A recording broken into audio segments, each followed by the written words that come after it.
Welcome to Adult Play Therapy. I'm your host, the original John 20. And it's Jerry P. And we are here with the beautiful, the one and only, Veneshia, business owner, entrepreneur, overall sage in the community. I'll let her introduce herself. Hi, I am Veneshia, and I am joining this beautiful podcast tonight. We've got some really controversial issues. I mean, my mouth was just hanging wide open just now. So I was actually here to be an audience member, but I have been honored enough to step up to the plate. Yes. And we thank you for that. We thank you for that. We do. And as you know, we're here at Hooters in Cedar Hill, Texas. Cedar Hill, Texas. Beautiful Cedar Hill, Texas. Every Thursday evening doing our podcast. Yeah, you guys come on down here, get y'all some wings, man. Check out these beautiful ladies, Come be entertained. You come join us. Yes, sir. Yes, sir. Yeah. We thank you guys for still tuning in, and following us, and it's getting big, and I'm appreciative of that. So, without further ado, like you said, we're jumping off with some controversial. Well, the first going to be a controversial topic, and that's going to be the topic of Tyre Nichols. Everybody is aware of what happened. When it comes to police brutality in America, the question is, are African American men in an ongoing abusive relationship with law enforcement in America?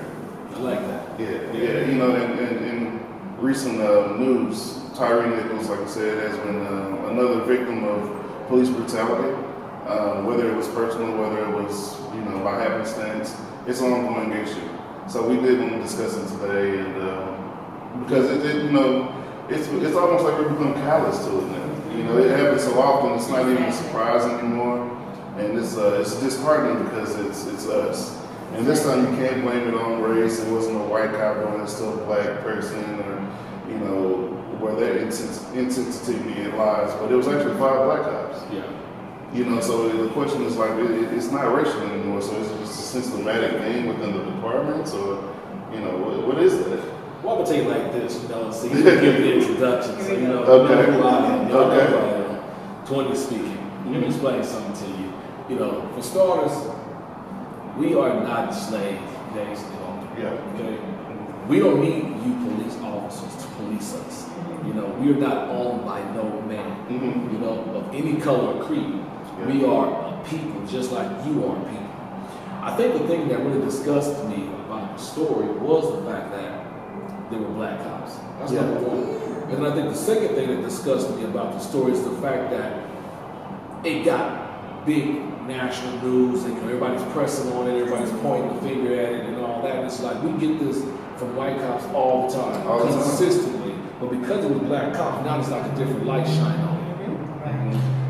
At the end of the day, we like to use the term enemy of the state. Yeah. When you are a black police officer and you use your authority in your job in order to abuse your own people, you are a riot. To me, you're an enemy of your people.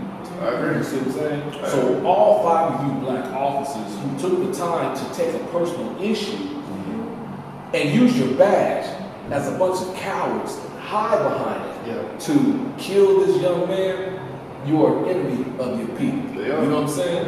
And I'm gonna tell you like this, I'm a forgiving type guy. I've learned to try to forgive, but at the end of the day, if this was my son, I would have to, because God said forgive you, but He did not say punishment shouldn't be rendered to you. You see what I'm saying? But I do feel like I would drop you in the darkest, deepest hole full with a bunch of tigers and lions. And I'm not talking about animals, I'm talking about those penitentiary individuals, who are abused daily by you guys and allow them to abuse you. The way you abuse that young man. Yeah, no, definitely, man. And I just think, it's unfortunate, but like Ice Cube said, black police showing out for the white cops. That's what it is. You know what I'm saying? And that's still resonates to the day. I mean, whether it was Rodney King back in the day, or George Floyd, or Tyre Nichols. You know what I'm saying? It's just unfortunate because it's like, it's like it's an ongoing thing. So it's just one of those things. So it's unfortunate that it still exists. I mean, cops were, when we be factual about it, cops were the first slave catchers. So it's interesting that you do bring up slavery.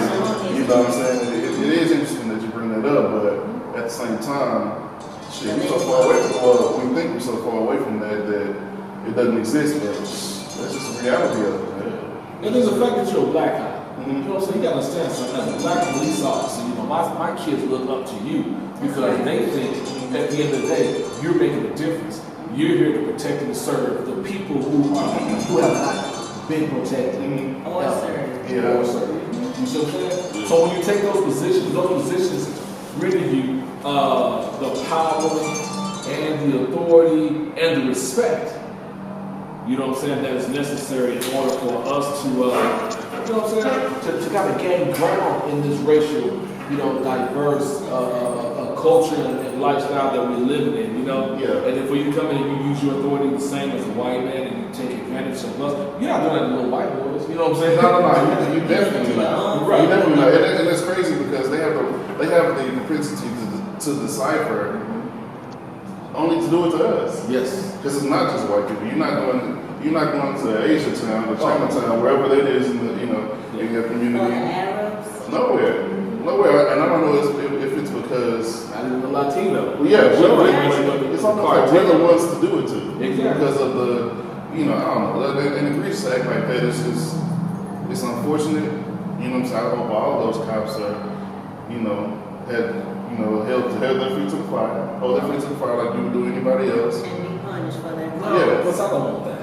See, because how they do everyone else, I just don't feel like there's no punishments to that. You know what I'm saying? I know they talk about this pass, they want to pass this law when it comes to cops, brutality on people. Well, the George Floyd Act.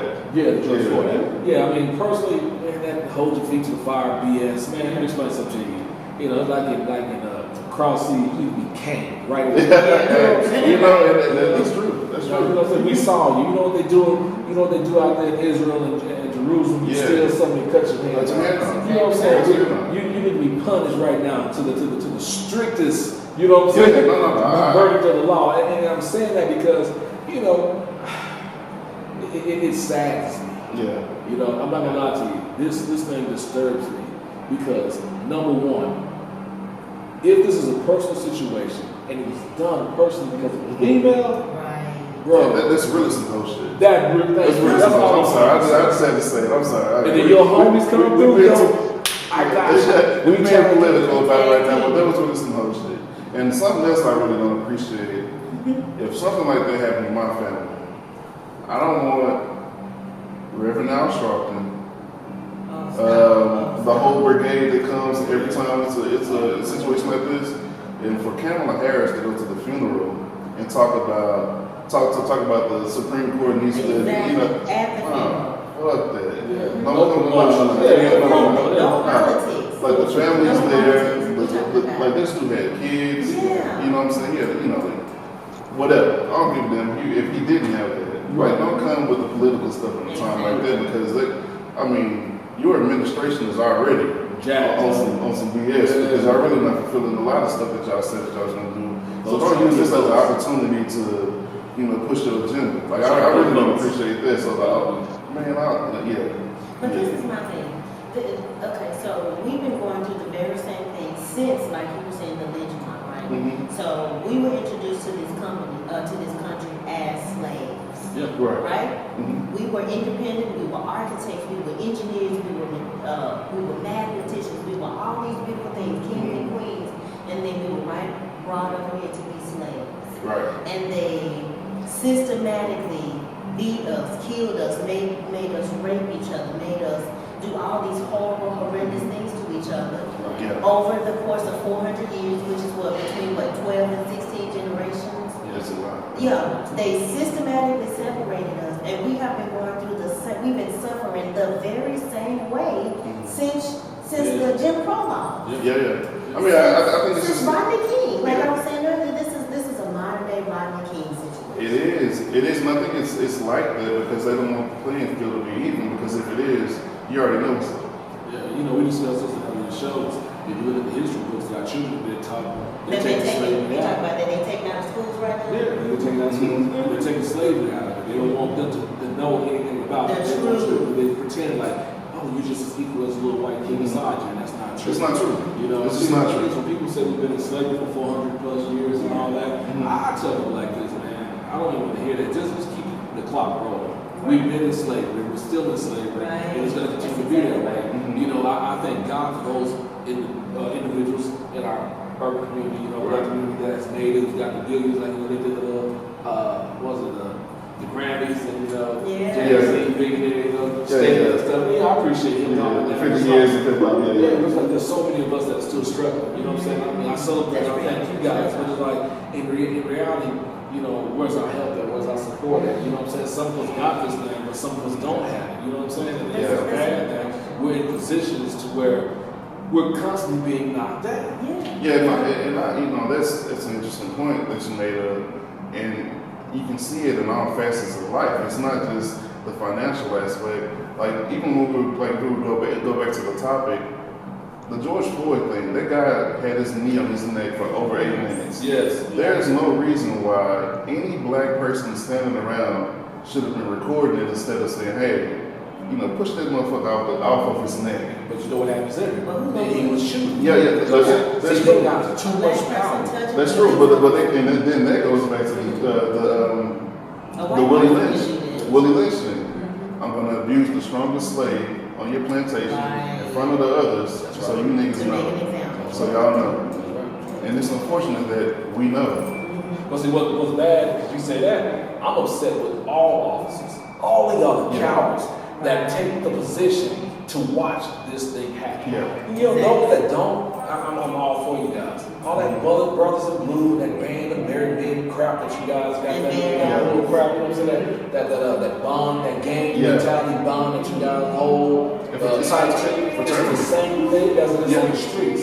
And you wonder why we don't like you. You wonder why we don't care for you. You wonder why, you know what I'm saying, you guys get shot and killed and everything. Like, I don't commend none of that, but I'm just saying, it's because we feel attacked. Yeah. We make people feel attacked. They attack back. It's fight or flight. So it's like, at the end of the day, you guys need to take the time to check your partner. Reassess. Look, chill out. What we're doing. Your job is to contain the situation, neutralize the problem, and then let's move on to the next situation.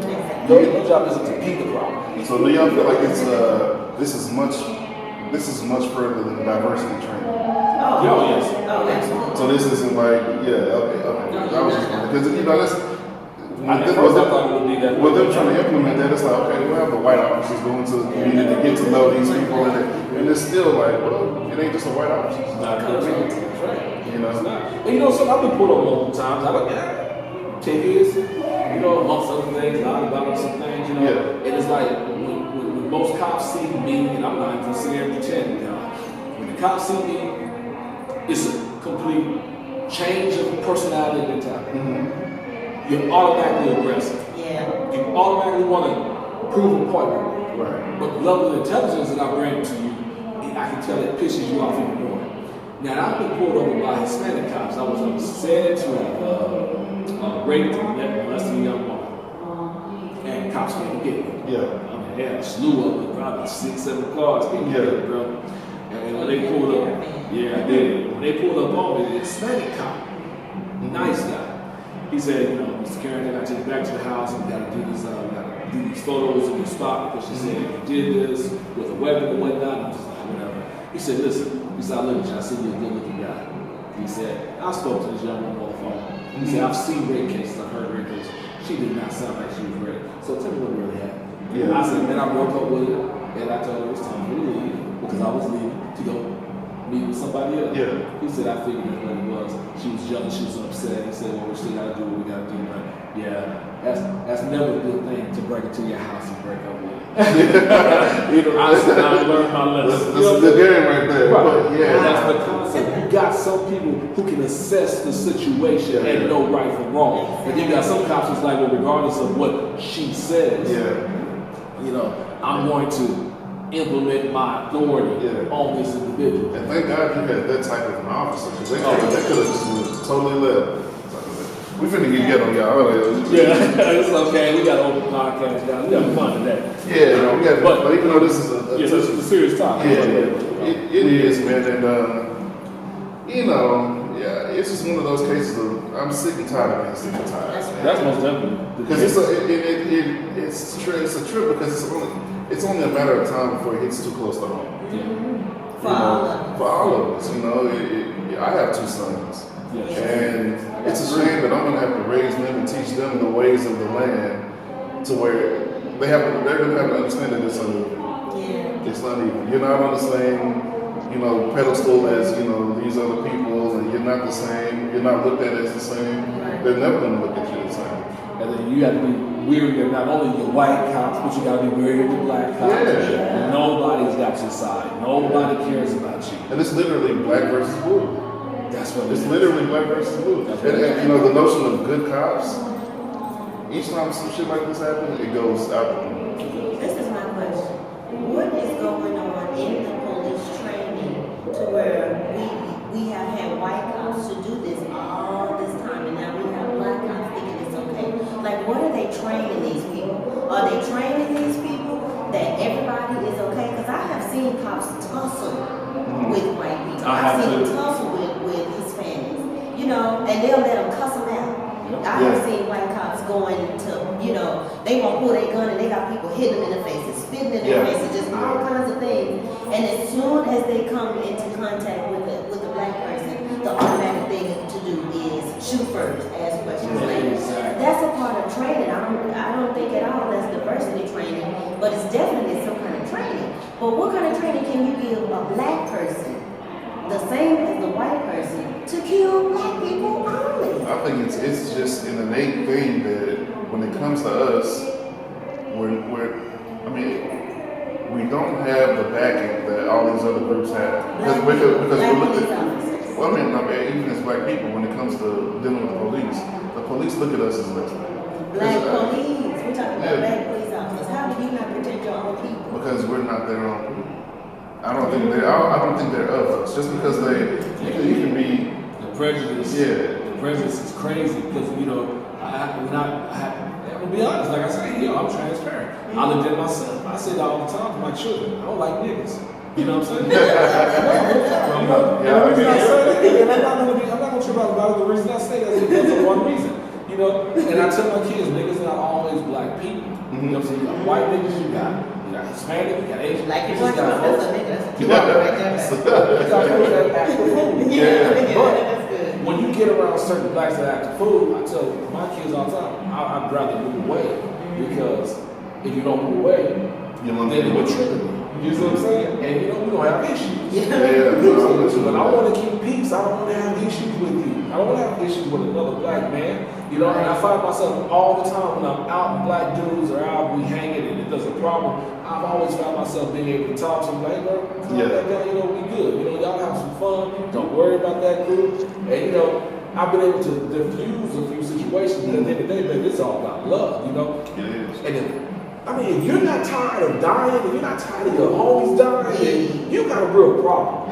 Yeah, I mean, it's interesting because I was the same way when I was a little younger. I was a little more rambunctious, and now I'm more laid back. Yeah. You know, now that I'm a little older, but, you know, it's always been that, though. It's always been because you ain't have really nothing to live for. Yeah. You know, now, you feel like it. Well, you feel like that, because you got a lot of testosterone. You're just like all over the place, but, you know, when you start having things to live for, and you start seeing the generations grow in your family, and, you know, people having things, it's like, man, is it really worth it? But see, that's where it stems at. I'm glad you said that. It stems from that point. We need to stop growing up feeling like we have nothing to live for. You know what I'm saying? Us as black people, black young men, even these women too. It's about re-raising the family. It's about the family function, the family foundation. It's a mental condition. Like my kids, that's the same thing. I don't raise my kids that you got to be hard and tough. You got something to live for from day one. I need to see you make me proud, make yourself proud. But see, when I was growing up, single parent household, mom mad at you, bickering over here, people here bickering at you, you feel like, man, F the world. What else? You get out in the streets and your homies are the ones that love you because they like you or because they need you, because they're going to use you. And then when you get out there, you see somebody else, yo, I'm like, yo, what's up? You know what I'm saying, bro? We're going to ride, we're going to die. We don't care. And then, like you said, when you turn 40, 50, 60 years old, beat up, decrepit, can't walk and all that, then it's like, oh, wow, I have regrets. I should have did better. You see what I'm saying? I raised my kids to live for today. Yeah. Not all that you don't have to be hard. There's no thugs in my house. You see what I'm saying? Yeah, exactly. He died right here. And you know, there was somebody that I admire. Like I said, going back to the grants, I don't know why I'm on that, but Toby. Man, that dude right there. Great artist. And I was online Googling, and I saw him have this conversation with Busta Rhymes. And Busta told him, he said, you know, I got a bunch of kids, right? He said, but you have shown us and shaped the way entertainment and family can coexist. Because most entertainers are away from their children. Yeah. You see it, Lawrence Fishburne, you see Martin Short, you top people, and then kids, and like, oh, you horrible dads over now. Yeah. Master P and Romeo, oh, you know, he had like he is, but he wasn't there. You see what I'm saying? You got all these different people because we do that. We get out there, we travel, we hang out, and we ball, but we forget that we leave our wife and kids at home. The way that they bring their family with them and they keep the family oriented is beautiful. Yeah. So that's the thing right there. We as black people need to learn that it's not just about me. Yeah. You see what I'm saying? Yeah, It's about us. But that's been embedded in us. That's been embedded in, and it's like I said, it's a part of mental conditioning. You know, generationally, you got generational curses you need to break and everything, but you know, where does it start?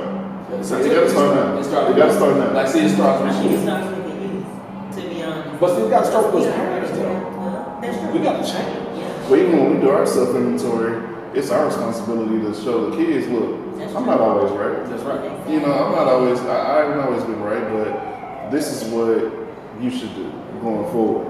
And I ain't mean to cut you off. I totally want to hear what you said. Yeah. You said let's start with the youth. I want to know your opinion on that. So let me just say this first. When y'all were talking just a minute ago, so you were saying we need to learn how to not be a certain way, and then you were saying how we have grown up to be a certain way. The first thing that came to my mind was Ice Cube. Remember, was it Boys in the Hood when he was like, niggas either what did he say, dying. Yeah, they don't know. They don't show. They don't care about what's going on in the hood. You know, that was a movie. And sure enough, all of those people were gangsters. But is that not what every black person is going through? You know, especially with this police brutality, it's like, it's either we are thugs and we are victims of the police brutality because we out here, we living on the streets, we gangsters, we banging, we shooting, we doing the drugs, or we're trying to make it and do the best we can, and we still gonna get killed by the damn police. Yeah. Whether they're black or white. Because even when you complain about it. Yeah, come on. And that was years ago, like you mentioned that because I was watching that the other day. It's so profound. It is. You know, shout out to us. For real. Yeah, rest in peace. And if you have not taken the time to look at that film and to see where he's coming from, they're the creators of fucking police, you know what I'm saying? Yeah. You gotta understand the reason why it's said that way. It has been said that way. It's because you guys have been trashed for a long time. Yeah, and understandably. I mean, because if I was a police officer that got away with everything that I wanted to get away with and was, I sustained a certain level of racism or profiling, prejudice against a group of people, and I didn't get in trouble for it, why would I change? Exactly. Especially when you can continue to do that, when you can perpetually get away with crime after crime after crime, you start thinking yourself a bit. Because, people always say, yeah, exactly. People always say, the system doesn't work. No, it works just fine. Oh, yeah. It works just fine, but it's supposed to work for it. It wasn't written to work for us. Right. So, yeah, man. I mean, we can go on and on about this, man, but, this is a conversation we're going to have. It's a tough conversation, but it's a necessary conversation. And we want y'all to, chime in, let us know, in the comments, like, subscribe our videos and stuff like that, but yeah, man, let us know how you feel about this because it's only going to continue. That's tough to say. Nichols family, R.I.P. Yeah, condolences to your family member, Tyre Nichols, his loss. I just say, I pray you guys get the justice you deserve. As well as the justice you want. But the one you deserve for sure. And to those black officers. It's like, I'm not gonna be rude. You see how y'all should burn it. Just deserves. Yeah. That's just to you black officers, to all the additional officers that's in your branch, in your office, you know what I'm saying, the department, what have you, all of you guys, y'all need to reevaluate yourselves. You know what I'm saying? I'm sorry, but y'all, I feel like there's a different level of education that needs to be achieved in becoming a police officer. I think there need to be some mental, some emotional evaluations. Yeah. I feel like there should be some, I don't know if it's poverty, you know what I'm saying? There should be some education. Y'all need to go to some type of college, some type of school, so that you can learn how to control, you know what I'm saying, crowds. If you look at it, we're the only ones that have officers with guns, you know what I'm saying, across seas. So we don't want the fat officers with guns. We don't want ones who put two in black men. That officer with Across cities, But they don't pull guns out. They don't pull guns out unless it's necessary. They have a ton, and they're all physically in shape. They can get out loud, they'll whip you behind. But other than that, they're just not out here just beating up on each other. You know what I'm saying? Beating up on, you know what I'm saying, the community.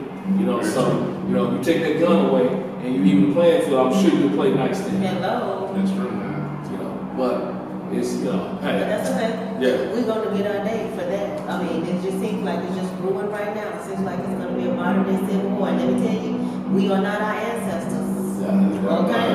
We can fight that. We can We fight that. can, and we should. We shall. You know. But you know, we're gonna go ahead and wrap it up. You know what I'm saying? Because hey, this is heated. Like I said, hey, we just pray that the family, you know that we here, we care. Yeah. Condolences to Tyre. Yes. So, man, hey, we done. We're That's gone. right up, man. You know, at the end of the day, tell us what you